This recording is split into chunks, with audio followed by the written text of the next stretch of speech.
Good evening. Candidates nominated on the National Unity Platform NUP ticket can for now breathe a sigh of relief after the High Court in Kampala yesterday dismissed a case challenging the party's registration. But did this case hold any merit, or it was just a political tactic to derail the mobilization of now Uganda's youngest political party? And can NUP and their presidential aspirant, Robert Kyagulanyi Ssentamu,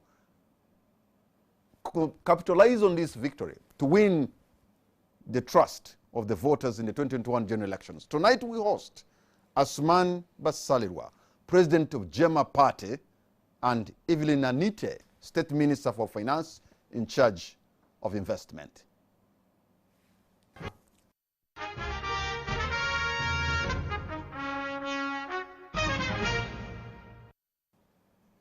Honorable Anite and Honorable Asuman Basalirwa, we thank you so much for having honored our invitation. A warm welcome to both of you.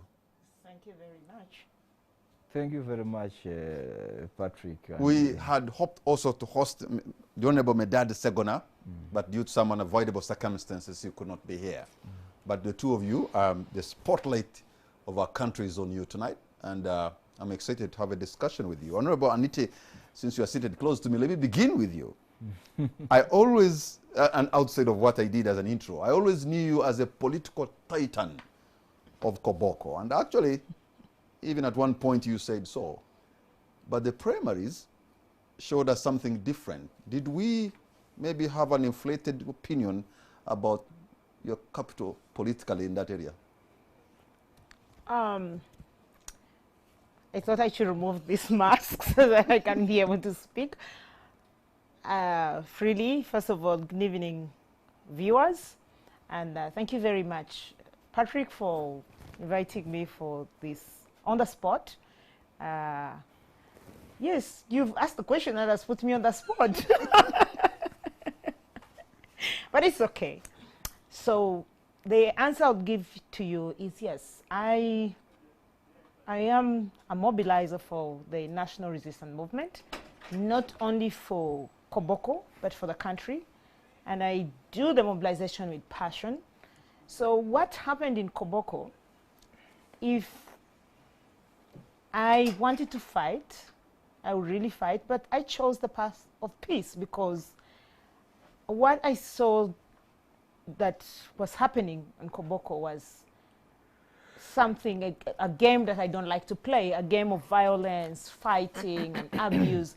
I do not know that politics of violence. I know the politics of expressing my views and ideas, and people must appreciate me for the ideology. So the politics and the election went away from the ideological mobilization, which is something that I know how to do very well, to fist fighting and insults. So I just chose the path of peace because I could have chosen the path of violence, and you'd see it would be more ballistic than what you saw that was happening in other constituencies that you watched. What you did that was very commendable is for you to be able to say, I'm not going to run as an independent and things like that, when most of your colleagues and other politicians have failed to do the same. But the issue of malpractice, the issue of violence and fraud in NRM, really, if we are to use Koboko as a case in point, it sheds a light on what is happening within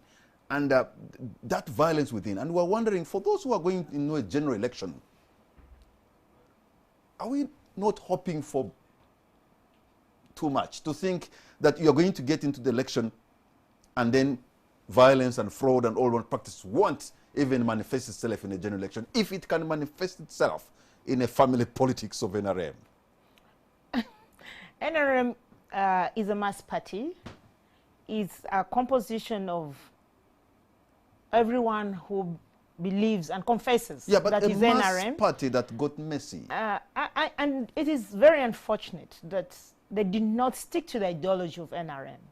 So many people, and that's why my party has to do a lot more vetting of party members and a lot more cadre training for the party members, because this whole thing of saying if you're Jema and 30 minutes to the nomination, or even 2 minutes to the nomination, you just decide to say, I am NRM, and therefore the NRMs just clap for you and give you the party flag. That should be all right, because you are always in the business of winning converts. If somebody becomes he gets converted today, he's as good as you who converted 20 years ago. This is not right for political parties. You have to groom, you have to do training.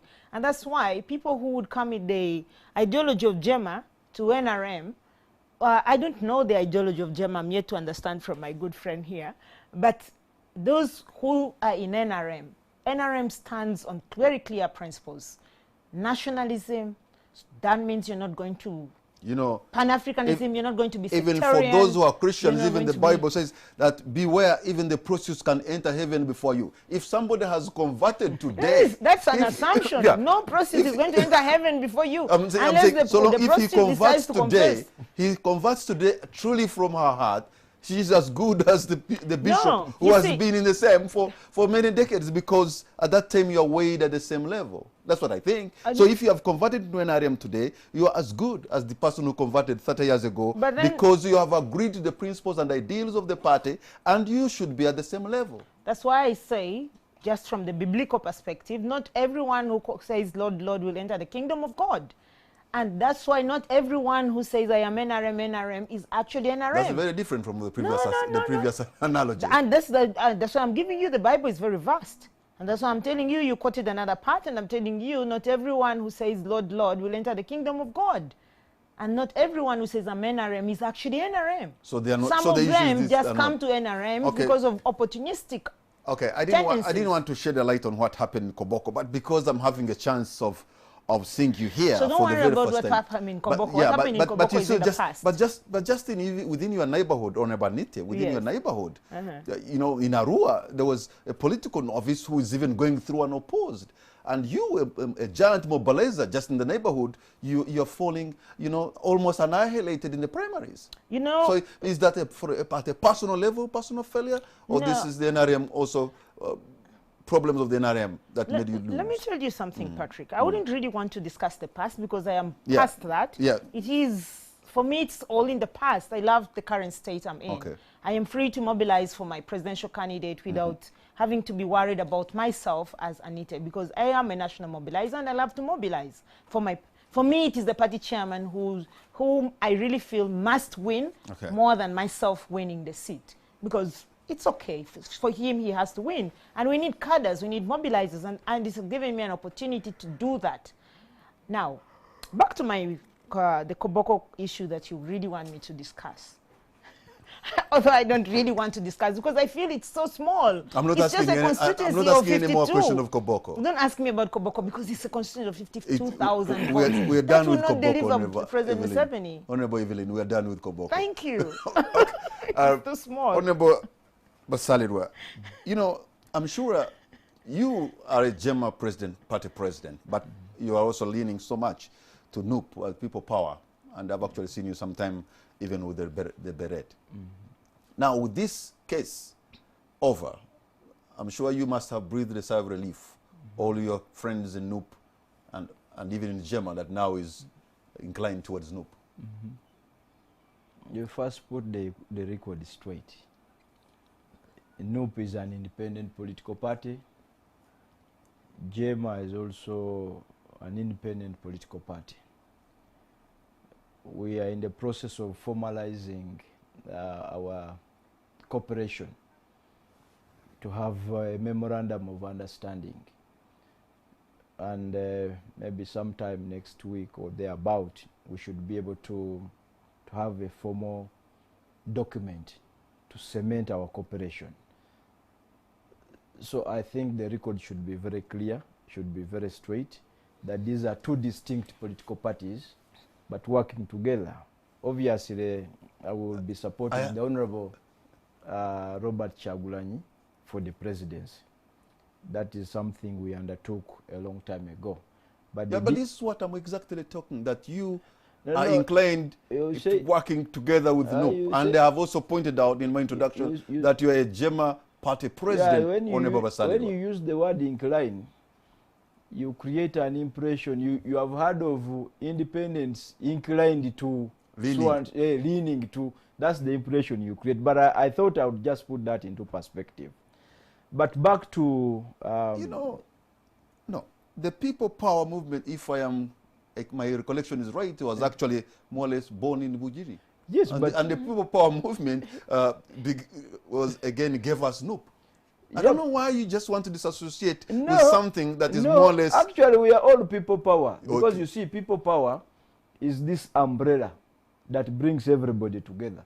Because you see, in people power, even people like the Honorable Mbwateka Mwazua NRM, people power, we are people power, because it was an umbrella. It was an electoral platform, similar to what we had in the past TDA. You remember TDA? Mm-hmm. We had IPC.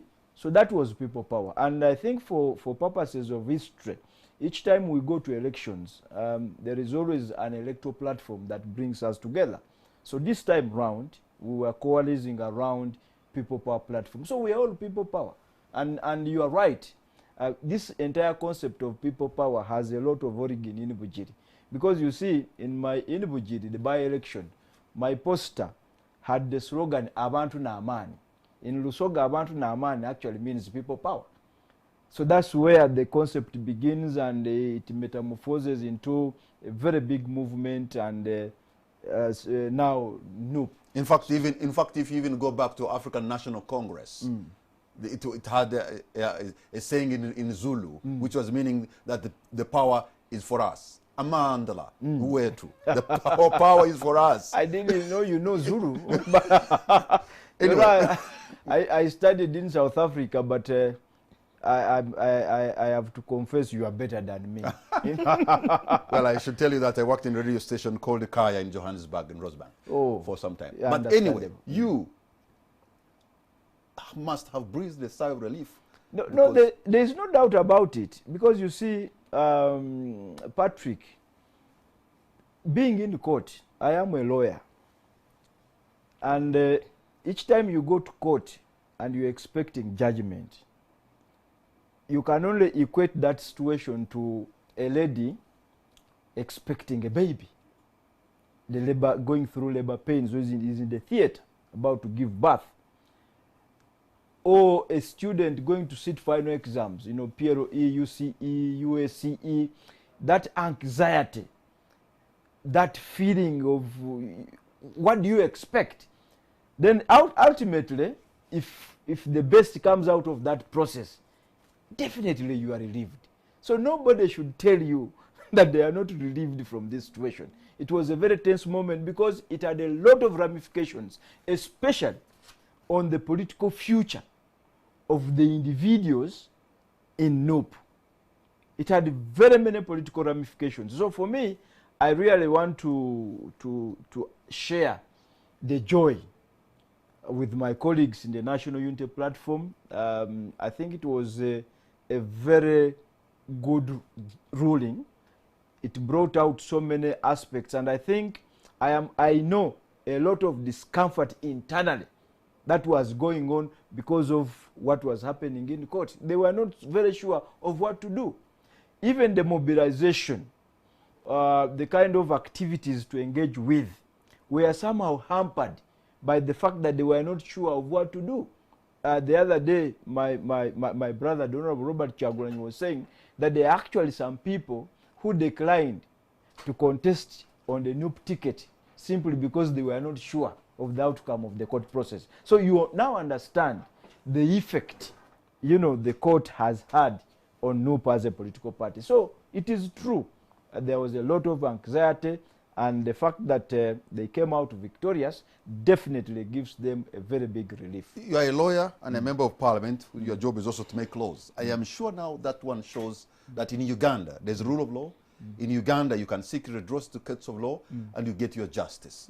So at least in our democratization process, a brick was put there to emphasize the point that Uganda is a country where you can seek redress and you're hard in the courts of law. Let me tell you, Patrick, I think it would be unfair to make generalizations.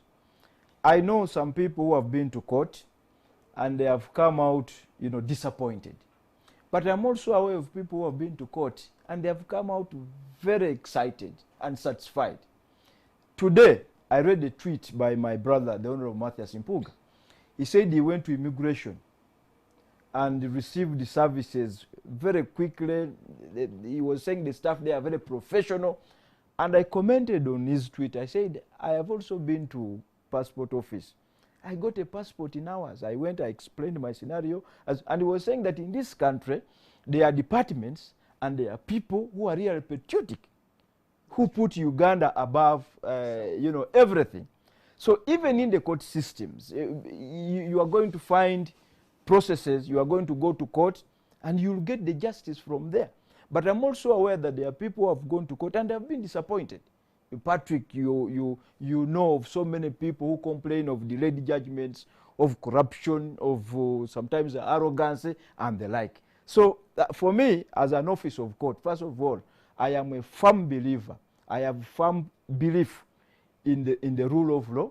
I have firm belief in the dispensation of justice, and I know that the judicial officers out there are doing a great job in this country. But you can say the rule of law and the democracy is alive today in our country. That's what the Noop case tells us. No, but it has always been there. Because, Patrick, let me tell you, I would be in prison. Because I was arrested, I was thrown in Luzira, I went through a court process, I was found innocent. Okay? And it's not only limited to me. We know there are pockets of impunity here and there, but that should not in any way, you know, belittle or undermine our judicial processes. And you see, the strength of the judiciary arises out of our collective effort. You are contributing to that, the rule of law. I do, my sister Evelyn does. So it's really a collective effort. And it's work in progress. So what we should be doing is to be supporting our institutions. Because you see, there is a tendency for people to confuse institutions of government. For example, with the ruling party, the two are completely different. NRM will come make its own mistakes. The judiciary will not go away. It will not. The judiciary as an institution will remain. Okay. You just stated here that soon you'll be having a conversation with Noop so that you can have a formal collaboration, how you can work together. But you are a party president of JEMA. Well, you are a one-man army, aren't you? Meaning what? You're just one man party president. You do not have other candidates in parliament. You represent yourself in parliament. And so it is better to join those who have some political weight. No. What do you bring on the table? No, that's not what happens. Because you see, you are confusing two things. There is cooperation of ideas and cooperation of numbers. When it comes to ideas, there is uniformity. Because ideas, ideological superiority, does not arise from majoritarianism. Yes, but politics is about majoritarian. Yeah, but you know, how do you come? You're not going to bring. But so you're taking ideas. No, let me ask you. You cannot. Your ideas cannot build numbers for yourself. Majorities. You're still a one-man army. Majorities. I am not a one-man army. I am not, and you know it very well.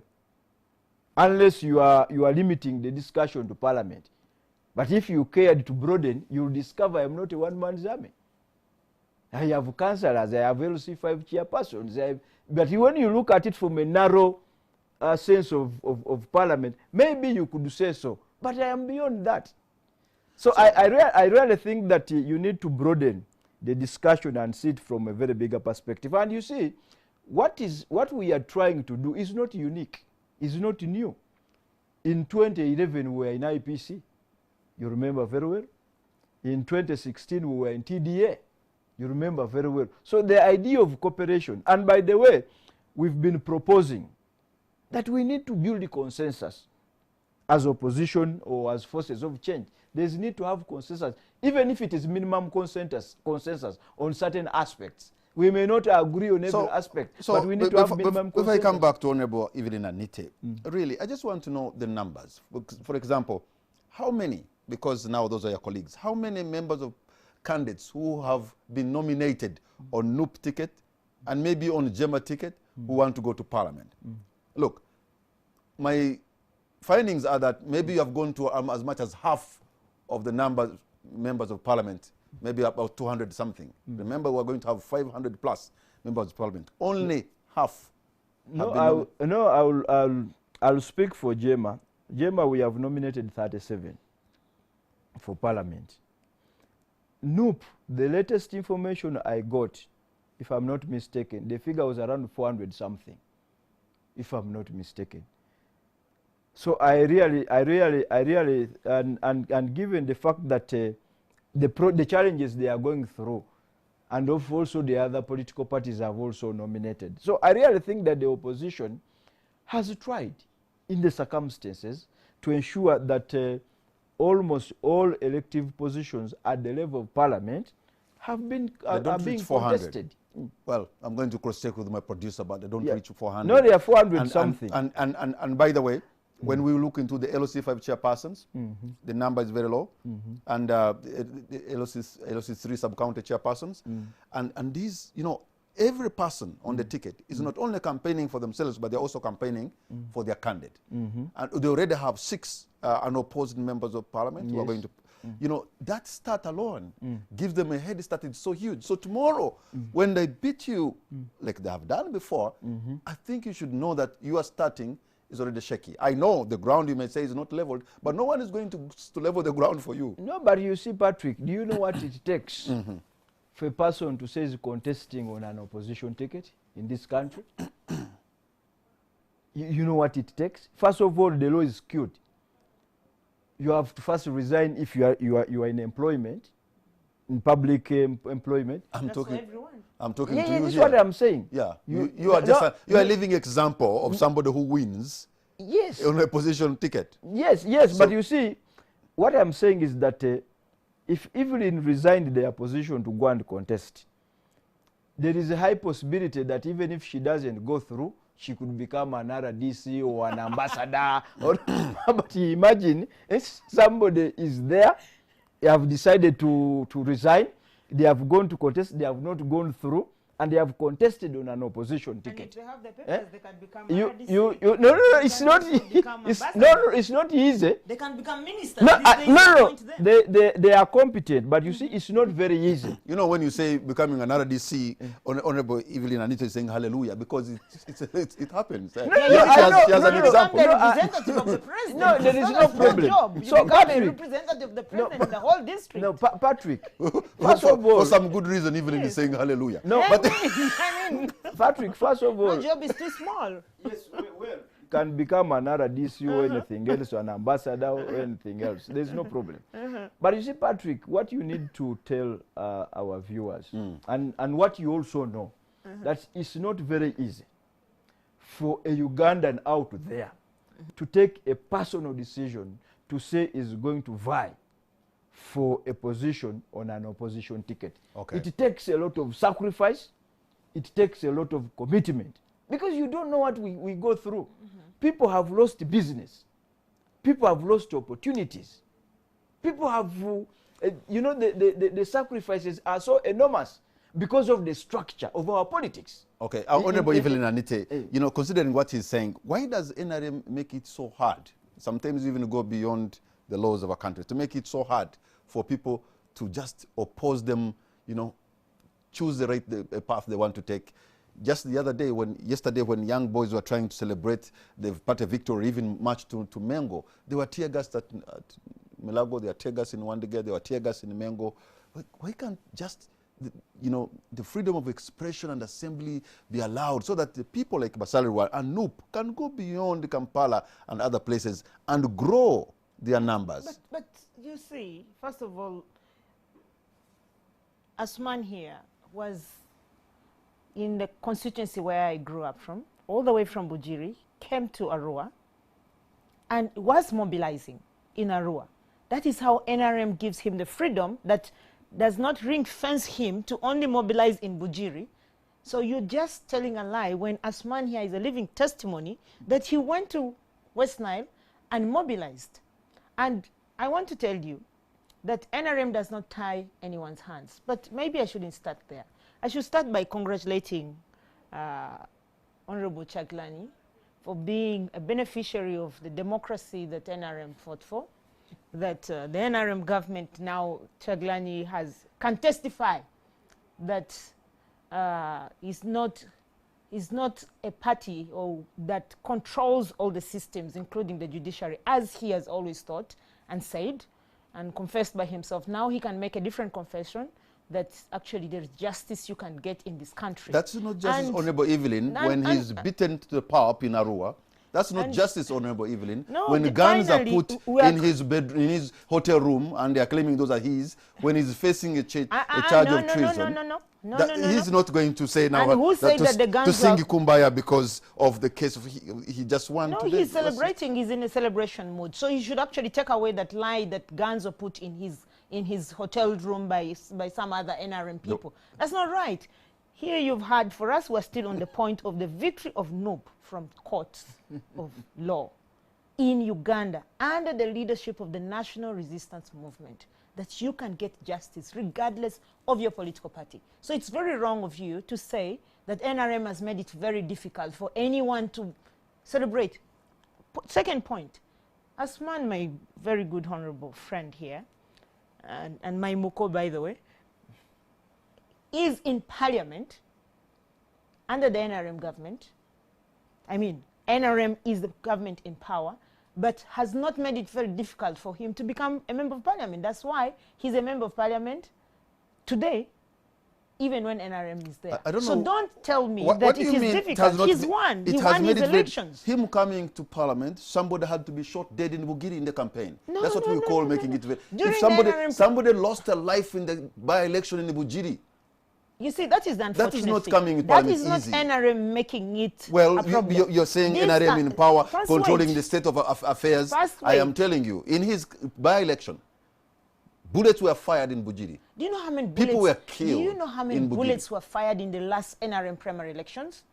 Now, those are wrong people in That's the hallmark. That now sounds like the hallmark of the party that you represent. Now, that is, like he just said, there are some people who are not patriotic. And they are with us, they're in government, they're outside government. And they don't do a just job. And they are there even in the police, they are there in the army, they're there in the civil service, they're there in politics. Now, that errant officer who went and sought someone in Bugiri during his election did not do something which is right. That person needs to be brought to the books of law. And the same applies to all the other police officers who go tear gassing unfairly. And my president, my party president, President Yoweri Museveni, is open about this. And he even said, we have to arrest these police officers who have done this. Yeah, but you see, because it is not right. There is selective application of justice in Uganda. When the Honorable Evelyn Anita is in Koboko and having a rally procession, nothing happens. He tries to do the same, they'll be beaten to pulp. No, look That's here. the reality in Uganda. You see, it is just enthusiasm and over-enthusiasm of that police officer in his area who does that. It's not that NRM has sent them there. They're just in a basket full of apples. There will certainly be bad apples. And that does not make all the apples bad. And I need to make it very clear here. No time does the party chairman send people that go and arrest Asman Baselora's people, shoot them, the one who doesn't want to support me, shoot them. He would have shot everyone. How come he has never shot Besigye? How come he's never shot Buchaglani? He's moving every day and mobilizing. How many oppositions do we have in parliament? Then we will have zero. The fact that we have them in parliament and speaking and opposing President Museveni openly, that is a clear definition of freedom and democracy. And that means that they can do what they want, and we commend. And they have to commend, and I'm very happy with Honorable Asman that he has made it very clear that in the judiciary, you can go and get justice, you can win your case, and sometimes you can come out when you're happy, and sometimes you come out when you're not happy. So it doesn't mean that when you've lost, you should say, oh, the judicial system is corrupt, and therefore there's no justice in this country, the NRM has corrupted the system. No. It's not that you have to win all the time. Sometimes if your lawyers do not argue the case very well, you lose it, even if you have a good case. So, Honorable Basalirwa, I can see Honorable Evelyn Aniti and the party chairman and all the NRM guys are probably waiting for you in the general elections next year. And because you have not been able even to agree, maybe front with this one other person and go as a force, I can see them looking into their playbook and saying, we're going to beat them again. We have a record to show we have beaten them before. 6-0. And they'll do it again. 6-0 right now. Yeah. Because President Yoweri Museveni, in his mind, must be very happy to know here they come again. No, 6-0. I can beat them. no. If he was, I have beaten them. I have a record to show. Not No. 1, but 4. no. But you see, first Very of all, good. you are talking about the times you are talking about have been contested elections, and you know courts have made certain pronouncements on those elections. So I don't think it's something we should do. And we've won in the courts of law. Asman, put that one, honorable. No.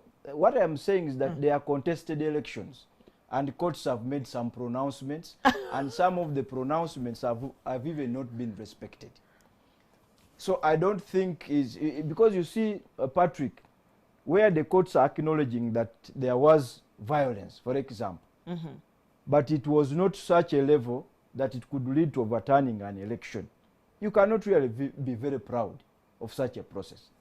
In the latest petition where I participated on behalf of the Honorable Mama Mbabazi, the Supreme Court even made recommendations for reforms.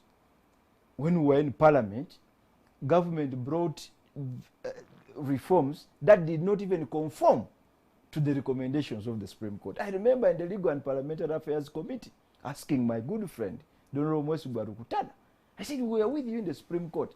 Are these the reforms that conform to the recommendations? They were far apart. So when you say that, I think we need to put that into context.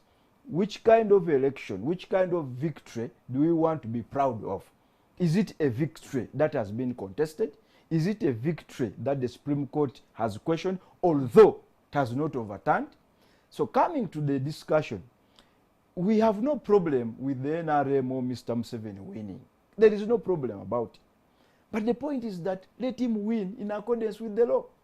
Because our biggest quarrel, historically, has been winning through subterfuge and illegal machinations. I think that's completely unacceptable. And for us, and it's actually the reason why in this country, you are not going to find the winner being congratulated by the one they have defeated.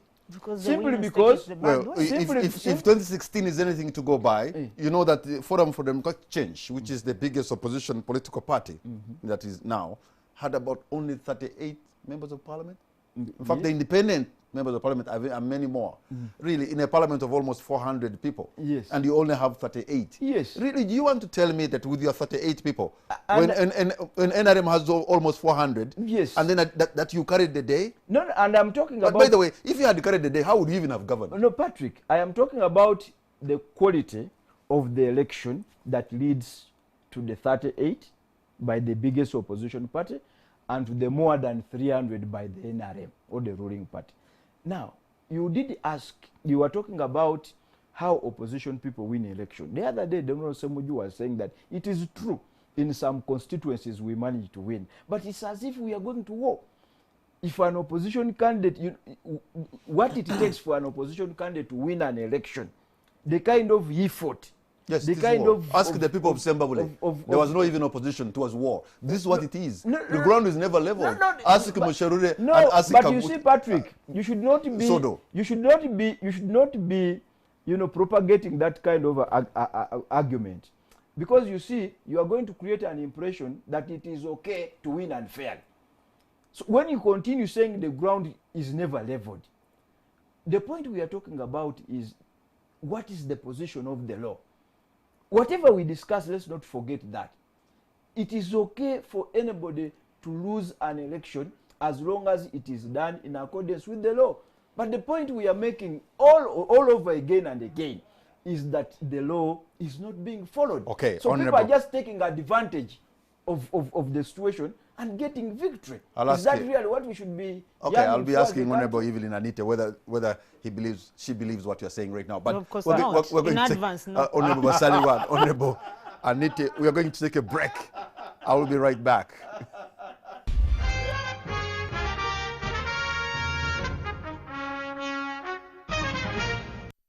Welcome back. You're watching On the Spot. My name is Patrick Kamara, and my guests this evening are Honorable Asuman Basalirwa and Honorable Evelyn Anite. Before we took a break, I think, even in the break, I think something just came into my mind. Because during this 2016 petition, there were some court recommendations that were given. And one of them, they just wanted to make sure that the army is not so much involved in the politics. But as it appears, the army somehow still gets involved, but in a partisan way. What do you need as NRM to do so that people who are competing with you stop saying that, you know what, the army is on the other side and is into party politics? Even if you check the Noop case, for example, during the cross-examination, I think Mr. Chibalama is said to have even met the Chief of Defense Forces of the UPDF, and they seem to have discussed things that probably are more partisan, even though he also claimed that he had gone to him to seek for security because he had been threatened. But things like these that don't make the army look good.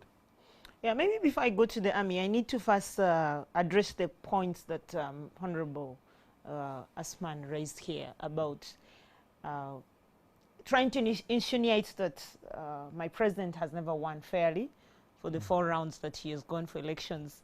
I want to make it very clear to the public that we've always won that election fairly. And even when Honorable Asman and the team, the number of times that they never believe in us, that we actually won, they went to court and we've won for the 2 times, at least very clear times.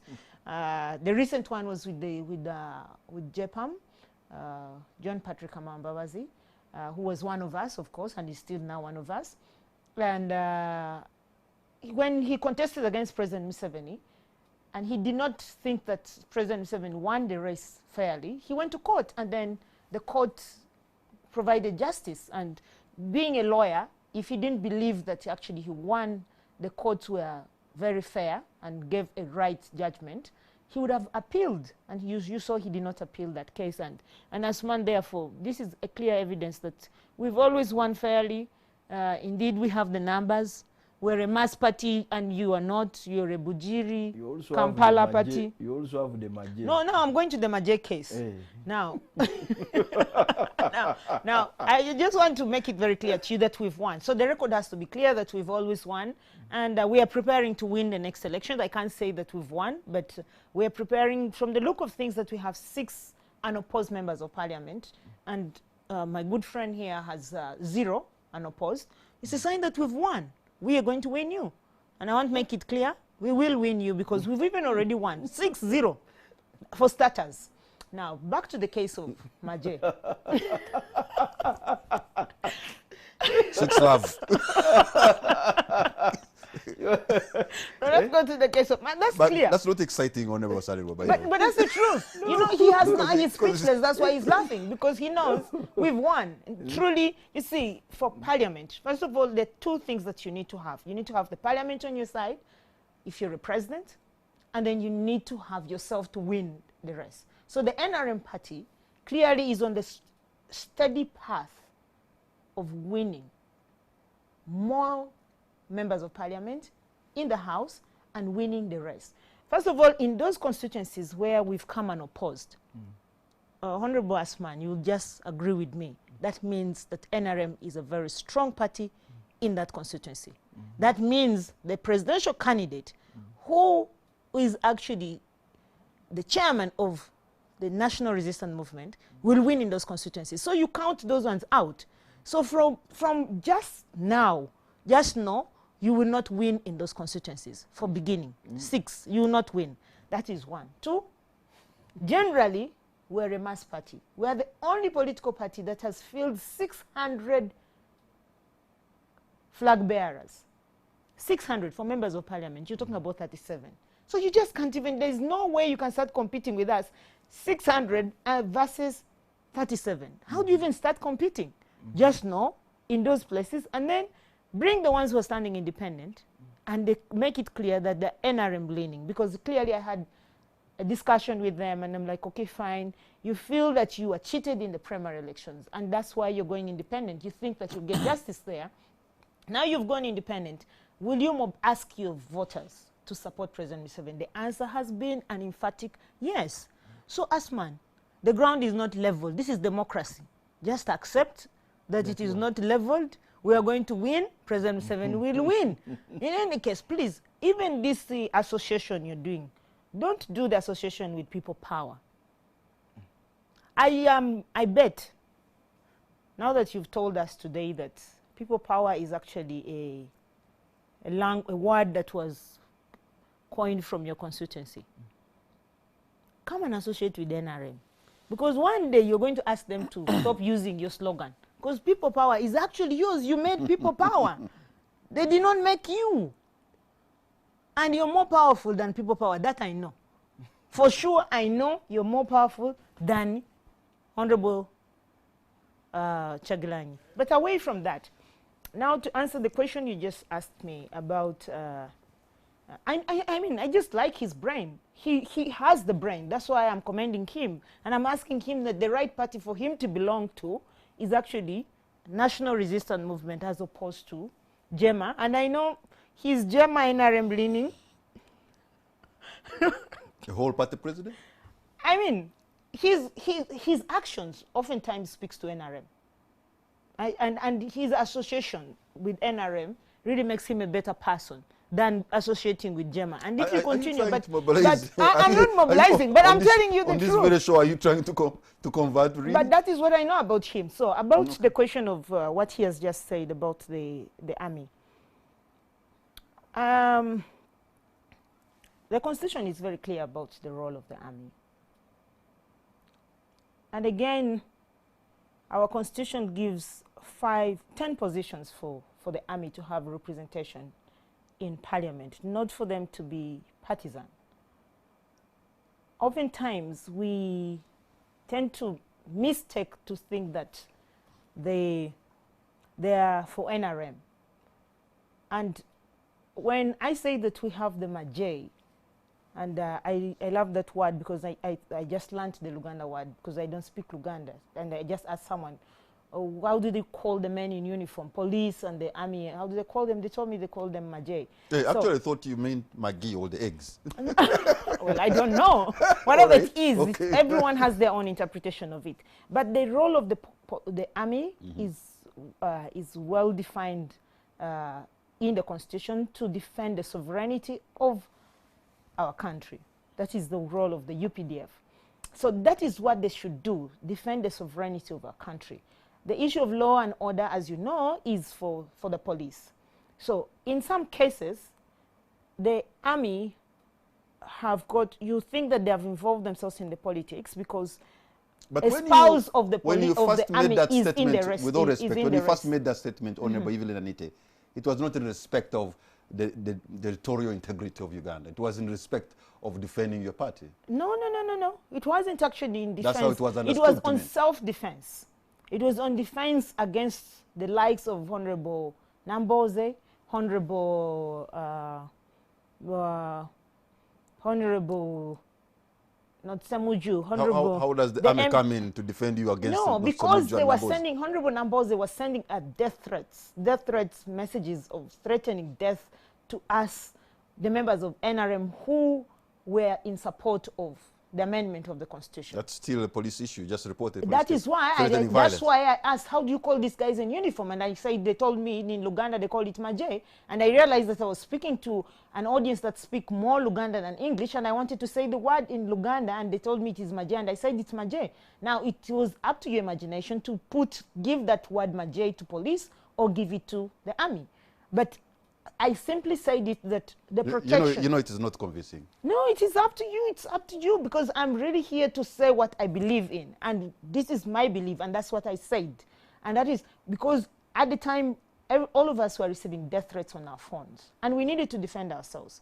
Now, the police and the army, I really would like to ask them, and I did say that they should not be partisan, so that Honorable Asman will then believe that they're doing the right thing. But they can express themselves on whom they will have to vote, because it doesn't take away the fact that they are Ugandans. They will still vote. So they are not, when they're in uniform, they're not supposed to go and carry the NRM NRM T-shirts and wear and then mobilize for NRM. And I've not seen them do that.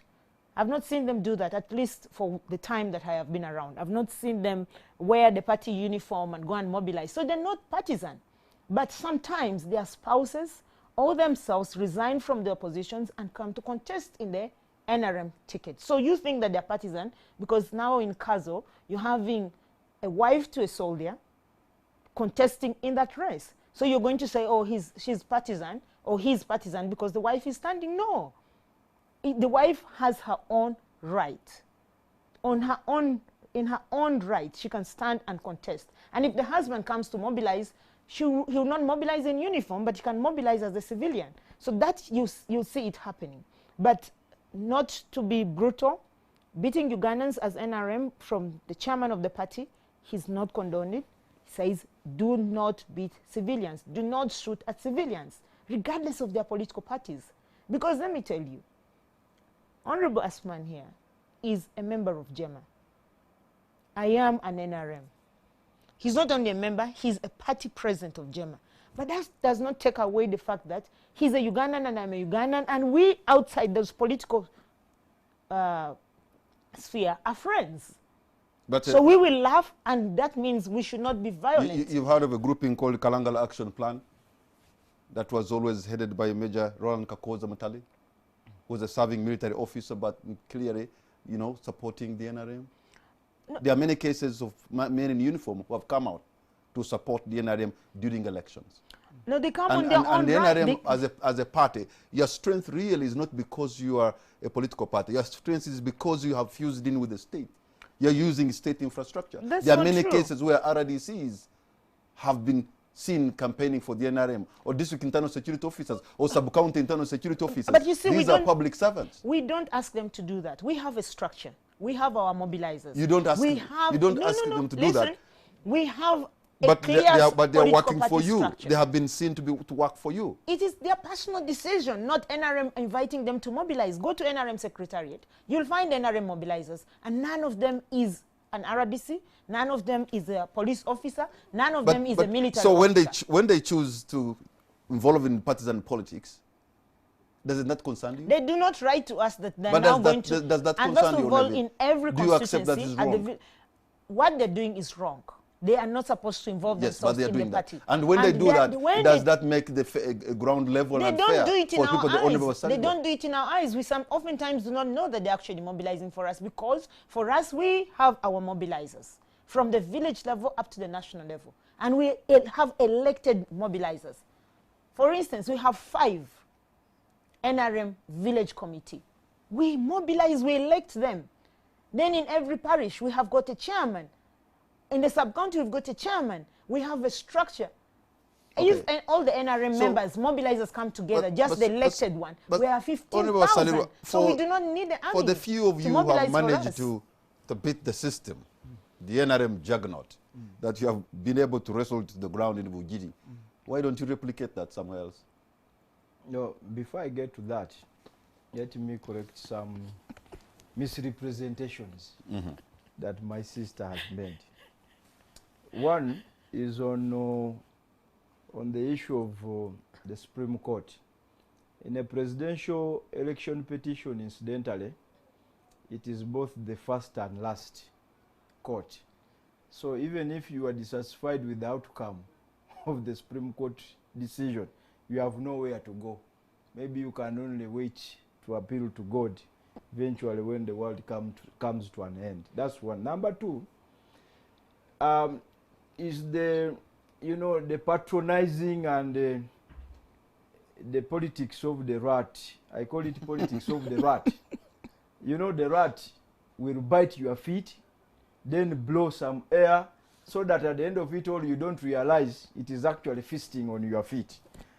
Oh no, Honorable Evelyn has been saying, you see, you are a good person, you are brighter than so and so, but trying to create a rift. I think what we need to understand is that all of us have our own credentials.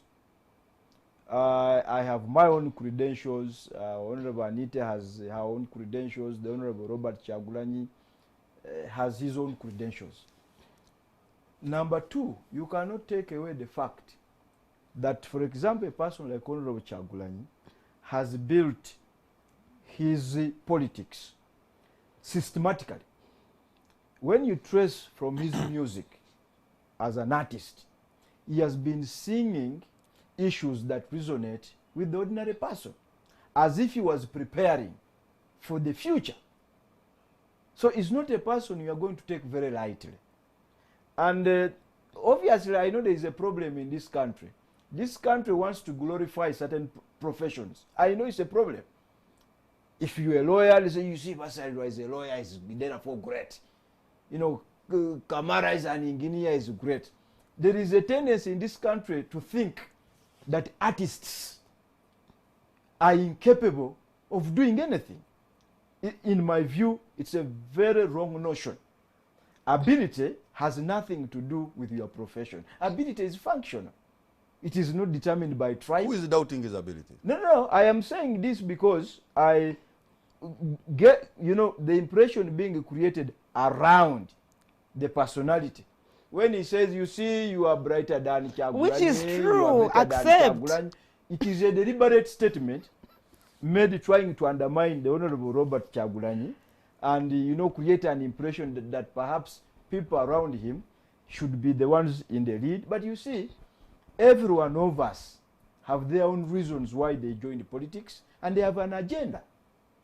And we follow a clear agenda.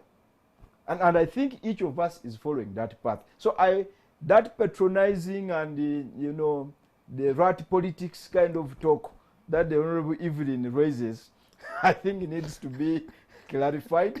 And you say, he is good, he talks to the NRM, by you will create an impression that have NRM leaning, which really is not true. I think for the record, in the country of moles and something like that. Yeah, but you see, in the country of moles, Are you confirming that you're a mole or you're not a mole? No. In Ijema? No. Well, I think if you want to know who moles are, you just go on the street. Yes, you go and ask those border people. You don't waste time. These border people are the ones who ride the moles to State House at night in hijab. They will tell you, don't bother. No, you're not a mole in NRM. You're a mole in NUP. But I think beyond that, to make the discussion more serious, she says that you see in the 5 constituencies, 6 that are unopposed, it is an automatic win for Mr. Museveni. Again, it may be a wrong diagnosis. Because, Patrick, sometimes the dynamics, I'll give you an example. In Bugiri municipality, I can confirm that Jema is not the majority. But I am the MP of that area. In much in the West, where the Honorable Hussein Chanjo was MP for 10 years on Jema ticket, Jema was not majority there. Sometimes the dynamics on the ground are very different. It is very possible for people to elect an MP of another party and elect a president of another party. It has been happening. In Lango, for example. It can happen, but not in the majority of cases. No, but it happens. It can happen. In Lango, that's happened in your case. No, but you're just telling us that the people of Bugiri might elect President Museveni and not elect, but elect you as well. I said they could that elect Jema an is MP. not a majority party, but you are the MP. That's what you just said. Now, to quote, you know what that means? No, to quote Abdul Naduri, you are smolarizing the matter. No. You have just stated in your own constituency the point that Jema is not a majority party. The point I am making in Bugiri, but you are the MP. Allow me make the point. It is possible, and it has happened in this country, that in one constituency, the voters will vote a person of one party and a presidential candidate of another party. It's the point I am making. Yes, that's and I am to expound on that point. I'm giving you an example of Lango sub-region. For quite some time, they've been voting Dr. Kizza Besigye as a presidential candidate and have been returning UPC MPs. So the argument the Honorable Anita raises that, in these 6 constituencies where they have unopposed candidates, it's an automatic win for Mr. Museveni, may not arise because of sometimes the dynamics that happen in our local constituencies. And because you see, at the end of it all, in a nascent democracy, multi-party democracy like ours, sometimes in certain areas, people may not necessarily vote political parties. They may have their own dynamics and situations on the ground that compel them to vote people. So I think that must also be put into context. Now, you raised the issue of the army. And my sister here was really very evasive. The complaints on RDCs, if they are saying they do it on their own, how come they have never been sanctioned? How come they have never been condemned? They've been I have not seen any official statement condemning RDCs for engaging in partisan politics. I have not seen any sanction of any RDC who has participated in partisan politics. And they do it every day. So I think for the record, we just have to accept that there is abuse of power, there's abuse of authority, there is impunity. Actually, it is this impunity which creates the impression that there's no rule of law in the country. When you see total disregard of institutions, total disregard of the law. Look at the army. You have just cited the case of Kalangal Action Plan. In fact, Kalangal Action Plan, when you read the 2006 Supreme Court decision, it was condemned, but no action was taken. The activities of Kalangal Action Plan were condemned by the Supreme Court. But the head of state and those who are supposed to act didn't do that. Look at, because you talked about selective application. I'll give you another example in this COVID era. The Honorable Francis Zake was allegedly found distributing food. He was beaten into coma. I went to pick Honorable Zake in hospital. He was in coma. In the same week, videos of a minister in Chotera circulated. He was distributing food. In fact, President Museveni, in one of his addresses, he made mention of it. He said, why are my ministers distributing food? We thought the police would take action. No action was taken. That matter even came on the floor of the House. No action was taken. You have just given an example of my sister here. The procession she had in Arua, whether she was there or action not. was taken. I went and recorded the statement and they're still investigating me. Yes. That one action was taken. And they will continue to investigate until Jesus comes back. No, there will be a verdict. But you see, just recently, 40 people of here in that side of Mpiji were tear gassed. Because you see, if it was about action being taken, nobody would have allowed the procession of Honorable Evelyn Anite. Okay, at least it would have been tear gassed at the onset. I actually wondered why the police did not disperse those people. But Honorable Basalu and Honorable Evelyn Anite, we are going to take a break. When we come back, I'll be opening the line so that you two at home or wherever you are, you can be a part of this discussion. You're going to see the numbers on the screen. Please call us and be brief so that you can get many calls. And should you disagree with any of my guests this evening, please try to disagree with respect. We'll be right back.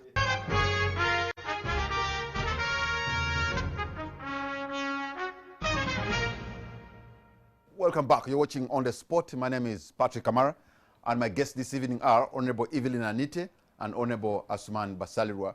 And we're discussing generally the roadmap 2021 and what we've gone through, the primaries, but also the court case of NUP, and the unleveled ground for political parties to try to dazzle Ugandans as they ask for the mandate. I have asked for you to be able to maybe make your contributions by questions or comments. You've listened to Honorable Evelyn and Honorable Basalirwa. Now you have maybe some question. I already have somebody online and from Fort Portal, and that is Mr. Tom Mbojana.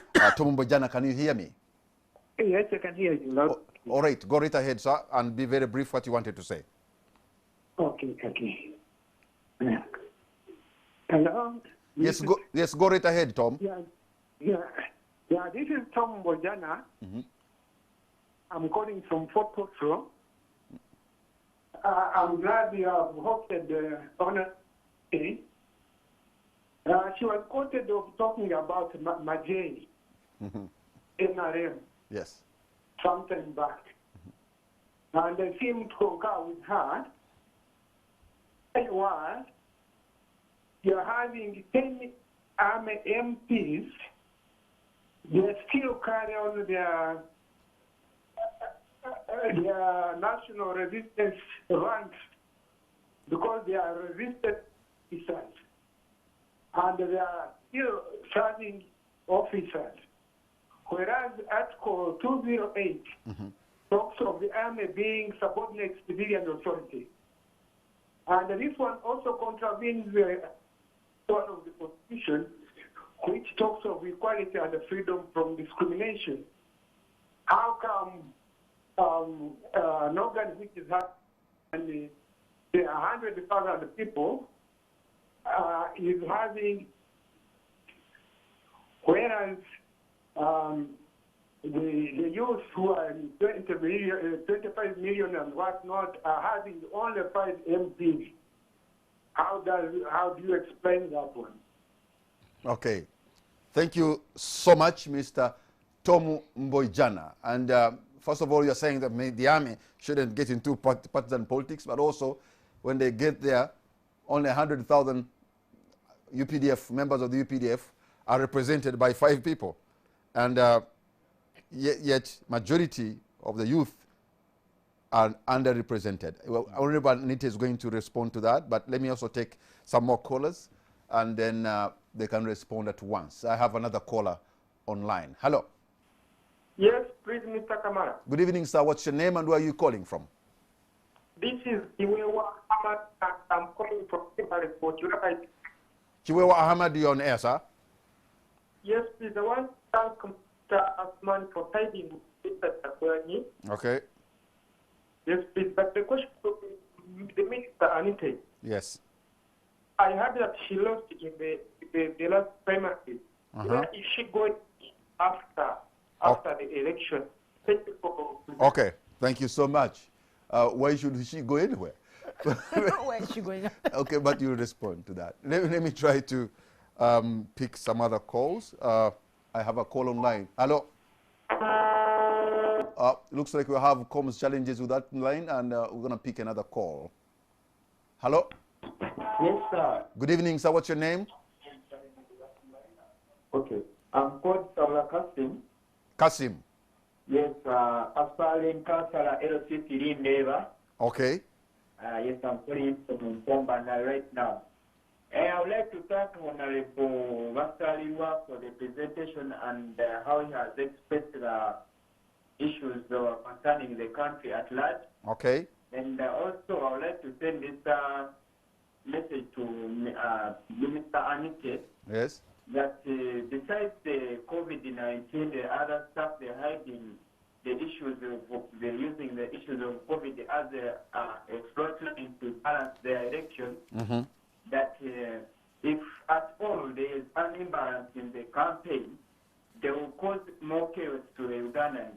But I would like them to, if they are dealing with the people, they know that people can also take an action if there is unfair campaign. Remember, when it happens, like the way like it happened when Robert Chavran was heading to Bulandi. If they had given him that first person that they open up roads, then it goes. They would have even need to tear gas. It's like they were apologizing the other side and they were doing it the same place in Imengo. So I would see that if they are doing it right, let's not imbalance because Mr. Minister. Okay, you have made your point, our caller there from Undeba. I'm going to take only 2 more calls, and then we can come back for the panelists too. I have a call online. Hello. Yes, Mr. Kamara, good evening. Good evening, sir. What's your name and where are you calling from? You're rightly talking to David Kusasera from Chebando. David from Chebando. In Chebando. I would like to dispute much of what Honorable Minister Anita has just talked about. We totally have the Maje working on behalf of NRM. Okay. That's 1. 2, I would want her to expound more on the role of the government spokesperson, OO. He's meant to speak on behalf of Ugandans, not on behalf of NRM. But wherever he has appeared on any media platform, he defends NRM as though NRM is the one paying him. It's us, the Ugandans, who are paying him. Then thirdly, the RDCs, like Leader Stem, wherever they appear on radio, they are defending NRM, not working on behalf of the Ugandans. And then we see an RDC who is gotten from the western side, deployed in the eastern side. What does he understand much about the section there? They are simply, the RDCs are simply people who have lost in elections in NRM that are deployed in places. The people who have served NRM to the core of doing what is not right in the public, that have been given responsibilities like talk about the presidential advisors. What is Buchanan advising the president about? So he's just looking for he's one of those that are mobilizing for him in the... Okay. Thank you so much. I'm going to take the last call online and then we close the lines. Hello. Hello. Good evening. Good evening too. What's your name and where are you calling from? Yes, my name is Papa Clinton from Shema. From Shema. Yeah. Okay, you're on air, sir. I would like to help even Anita just reply the previous caller. Yeah, I can hear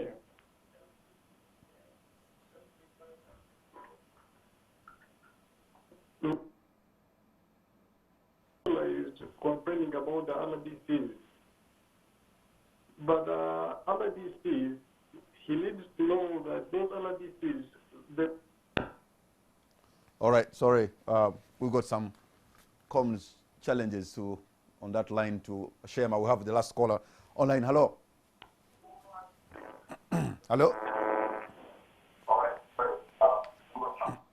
That call is also giving an echo, so we're dropping that line and we're going to try the very last. Hello. Hello. Yes. Okay. I'm closing the lines. I'm sorry. Next time, if I may try also to say this again, when you're calling, please, you turn down the volume of your TV so that doesn't send an echo to you or to us. And turning down is like what most Ugandans call reducing. You turn down the volume. Okay. So, you have a question and Yes. you have a question. So I mean, you have comments and you have questions. So maybe you go first. Maybe you should answer the questions. Okay, fine. So one thing that came as a question is about the involvement of the army and the police, rather than the RDCs. I want to make a clarification on the issue of RDCs. I think the public is having a misperception of these RDCs. The RDCs actually oftentimes go to the public to explain the government programs. And what makes the two to be conjoined is the fact that it is the NRM in government. So then you're going to think that... So they cannot separate between NRM, the party, and the government and the state. And they should know that's a pity that people cannot understand the party, differentiate between the party and the state. Because they know that the party is good and the party has excellent people and it's the party in power. And listen, but one thing is, first I need to explain, when the RDCs goes to explain about a road that the NRM government is constructing, okay? He's just going to make reference that the government in power is NRM and the NRM government has constructed this road, this kilometer of road. They fixed the problem of water shortage, they fixed the problem of health, they built a hospital, and therefore that does not make the RDC an NRM. That only, because he's just a messenger, he's restating the facts. And it is true that it's the NRM government that has worked on the roads. So NRM, these RDCs just go, they become victims because they're just explaining the programs that the NRM government has implemented, and that is their role. Plus, they're representatives of the president. And so they're going to officiate in the programs on behalf of the president, who is the NRM chairman. So the two cannot be divorced in the minds of the people in that circumstance. But you should know there are moments that the President of the Republic of Uganda speaks as the President of the Republic of Uganda. And then there are these occasions that he speaks as the chairman distribution of the NRM campaign paraphernalia. NRM National Is that also Resistance state duty? Movement. Now, the RDCs do not distribute any NRM material. Political material that go and distribute the posters. The RDCs have never done that. So we have to get that very clear. Secondly, the other question, the other guy is talking about the increasing the numbers of the army in parliament, because he says that the army population is bigger and the representation is fewer, and something like that. It's the reverse, actually. His question was not very, very clear.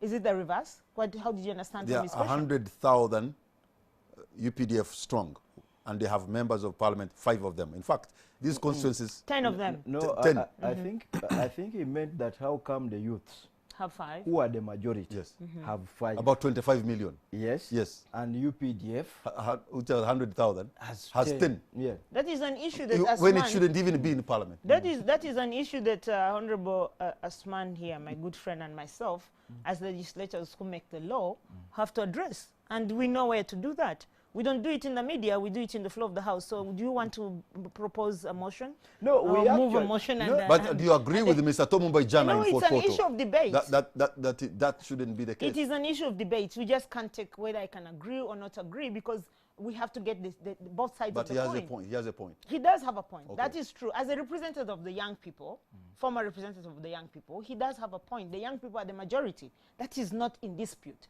But as to whether they should have more members of parliament in the House, that's a question that we have to debate. Okay. Now, another issue is now that you've lost elections, where do you go? Asman, when you lost election, where did you go? He was here. So the answer is very clear. You stay here. You don't go I anywhere. was here with Patrick. So I will be here. Good, you've answered me. So he was here and he didn't go anywhere, and that's it. And finally, maybe Honorable Asman said something very interesting and said he's not a mole of NRM. Clearly, I was not insinuating, but I'm very worried that you're now, because of politics, you're running away from the fact that you're intelligent. Because I just commended the fact that you're smart, you're intelligent, which is true. In my but own right.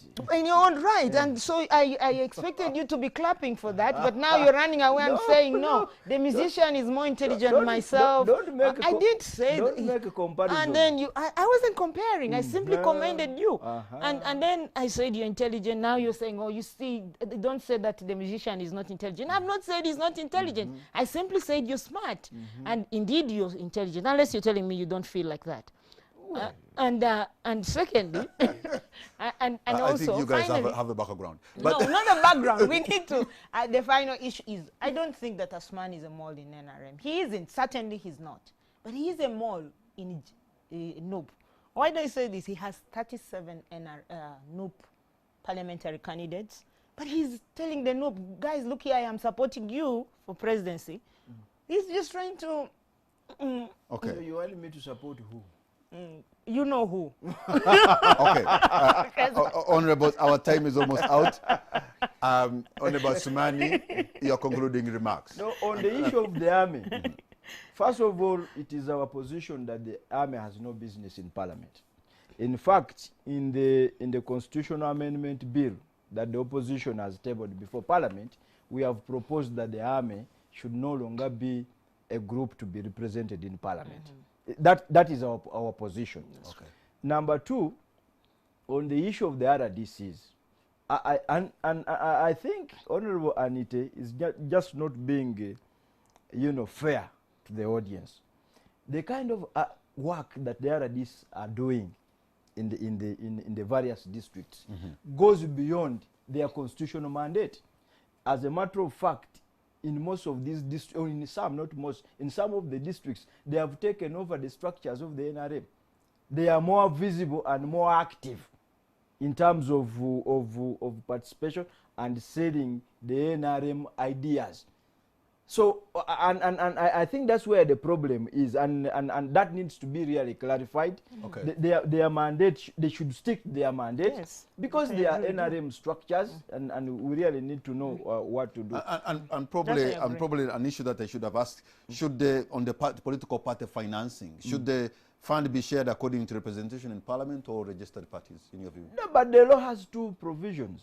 The law is very clear. It says when it comes to day-to-day activities of political parties, it should be shared on the basis of numerical strength. When it comes to electoral-related activities, it should be shared equally. And when I raised the matter in parliament, everybody was laughing at me that out of the 15 billion, how can JEMA have equal share with the NRM that has majority party. And I was saying, but that's what the law says. When the law was being passed, I was not in parliament. I am just restating what the law says. So we can only be fair to ourselves. But obviously, you know, sometimes my colleagues can be greedy. First of all, that money had not come to political parties. It had to take my intervention on the floor. It was hidden somewhere. It had to take my intervention. When the money came, it was distributed on the basis of numerical strength. So NRM and FDC took the lion's share. So my argument was that because the framers of the law knew that during campaign times, during election times, parties would have many requirements, internal party processes and the rest. And they said, at that point, you can share equally. But we could have even had a balance in these both provisions. Because I remember when we were in Munyonyo for the iPod summit, we agreed that a certain percentage would be distributed equally and another percentage would go to numerical strength. Even the Munyonyo spirit was not followed. So that's where my concern has always been. Otherwise, parties are struggling, parties are limping for the simple reason that in this country, people have not yet developed a culture of making financial contributions to political parties. And as a matter of fact, most of these political parties survive on the magnanimity of the leaders. Where does NRM, by the way, get all money for bicycles, for sewing machines, all this kind of stuff? Yeah, you know. We mobilize resources. We have party supporters, both national party supporters and international party supporters. Just like you see, FDC has party supporters that give them matoke, sugarcane, and chicken. For us, we have supporters who give us more than that. Smallizing the issue. No. This is bigganizing the issue, actually. You see, I'm bigganizing the issue because is it not true that you actually get matoke? The FDCs, no, of course you're not.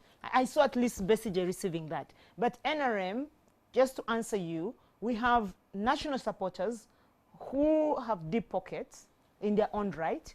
They support the party. We also have friends of NRM. Remember that NRM has been around for over 50 years. Not in power. The NRM, the founding father of NRM, has been in leadership for over 50 years. And therefore, he has a trail of friends dating back to 50 years. And so some people give support to the party chairman, and that's why we get all that resources. So it's no wonder for a party that has been in power for 35 years that it has all the money to buy bicycles. It's not supposed to actually buy bicycles. NRM is now supposed to advance to buying planes. And soon we'll reach there. And I need to make it very clear.